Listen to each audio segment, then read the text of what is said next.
Hey everybody, Brad with the Big Family Homestead here. Today we are going to be talking about chickens. I don't know if the ladies jump into the shot behind me, but it's a soggy day, a really nasty day. About 30-ish degrees out, but it's still wet. And so, ladies, not looking your best. Had better days. However, talking about how to get egg laying production up. We're going to talk about more eggs, better eggs. I've got my notes here. The chickens are far more content. There's less waste and less money. Now, I've got some secrets, some tips, all of that, the tricks, all the yada yada, yippee skippy. So check to see if you have all of these that you're doing. A lot of them are kind of the common stuff, and I'm going to save the really big one for the last, but I won't make this a crazy long belabored video. So add your 2 cents down below. Here's our scoop. When we started implementing these, these action items, if you will, our chickens lived longer by a lot. They started giving better eggs, better shells, thicker shells. They were a lot more content. They didn't waste as much food, and we, get this, here's the big one, folks, saved over 50% on our feed costs. And we don't free range. We have in the past, but I'm not talking about free ranging right now. I'm talking about the feed we put into our chickens, ROI, return on investment, that sort of thing. So about 50% less. Now here's the ones that pretty much everybody knows. Fresh water, lots and lots of fresh water. They have to have access to fresh water all the time. No poop in the water. Get your waterers situated where it's actually going to be good for them. No nastiness going to the water. Access all the time. We put a tablespoon of vinegar, apple cider vinegar, per gallon of water. For us, that helps a lot with the probiotics. For the chickens, it helps with vitamins, minerals, and trace elements. And we found that it seems to, it seems to help their digestion. And you may say, Brad, how the heck do you know that? Well, what goes into an animal and what comes out? You look at the poo and you start looking at, you become a poo connoisseur when you got animals. And so, yeah, definitely seems to help. So freshwater, apple cider vinegar. Another thing, make sure that you're reducing the amount of mites that you have access to. There's a cat right here, by the way. So if she goes after the tripod, move. Mites, parasites. And the way we cut down on our mites and parasites with our chickens is we give them access to dust with DE, diatomaceous earth, and it has to be food grade diatomaceous earth.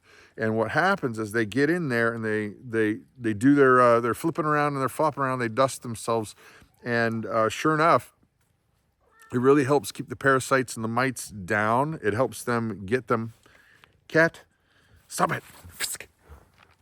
The cat wants to make this a scratching post right now, of course. So reduces the mites. That's another big one. Calcium, guys. If you can, if you're having like squishy eggs, soft eggs, one of the things you can do is increase their calcium by using their own eggshells. When you use the eggs, you want to actually put them in the oven for a while. There's all kinds of videos on how to do it, but you're going to put them in an oven for a while and you're going to crush them into a powder. I mean, powder, and you add it back to their food. Why powder? Because if they see something that looks like an egg, you are going to have a problem on your hands. If they see eggshell and they equate eggshell with what's coming out of those other girls, they'll become egg eaters, and you do not want them to become egg eaters, because once they become egg eaters, it's really hard to change them unless they become, something else, freezer campy, because they won't stop. We've tried everything, and they just won't stop. Giving them a very good giving them a very good place to that's clean to lay their nesting boxes. We actually have a roll-away nest box where they have their place where they go ahead and their nesting box. But when the egg is laid, it rolls away from them so they can't get to it, so they don't have the option to eat the eggs even if they wanted to. But wherever they're laying their eggs, keep it clean. Again, give the diatomaceous earth as a means for them to dust, and that way it'll cut down on mites. Now here's the big one, folks. This is the one that most people don't know about, and it saves us most everything. And that's start fermenting. There's the word. Fermenting your chicken feed.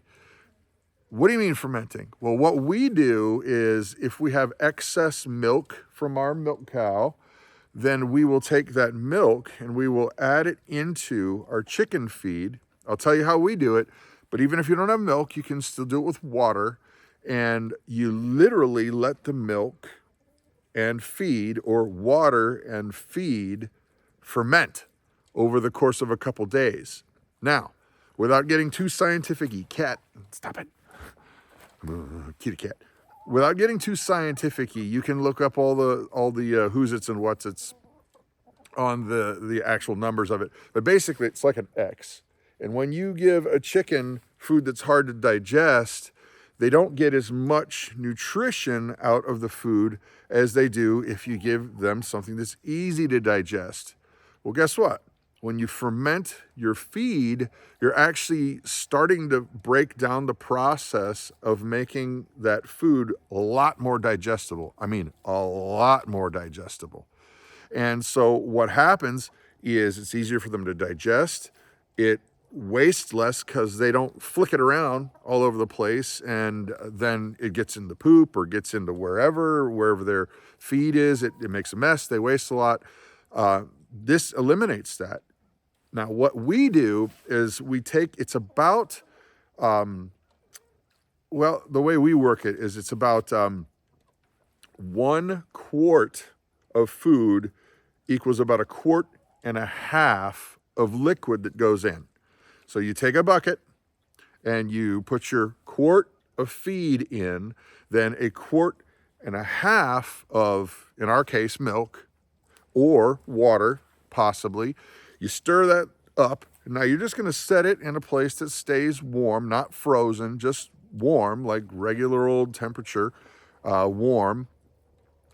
And in about a day to 2 days, maybe even 3 if you wanted, that's when you feed them that feed. And you want it the consistency of like a porridge or almost a thin oatmeal. And then you will see they will love you. And yes, it does start to ferment just a wee bit. Now, you're not going to have like crazy pirate drunkard chickens running around smashing into the coop and stuff. That's not what you're going to have. What you're going to have is they're going to make more eggs, better eggs. Chickens are happier, less mess, all of those things. And for us, it saves us over 60% on our feed. Happier chickens. Folks, it's an easy thing to do. Put your comments down below and do all the science on it, but this is just what works for us. And I know it works for a lot of other people because we've had hundreds of folks make comments saying similar things. Check it out for yourself, but I hope this is a benefit to you and your ladies, your chickens. And with that, I'm going to say goodbye. I'm Brad with the Big Family Homestead. Please don't forget the thumbs up, like, subscribe. You guys know the drill. Have a blessed day.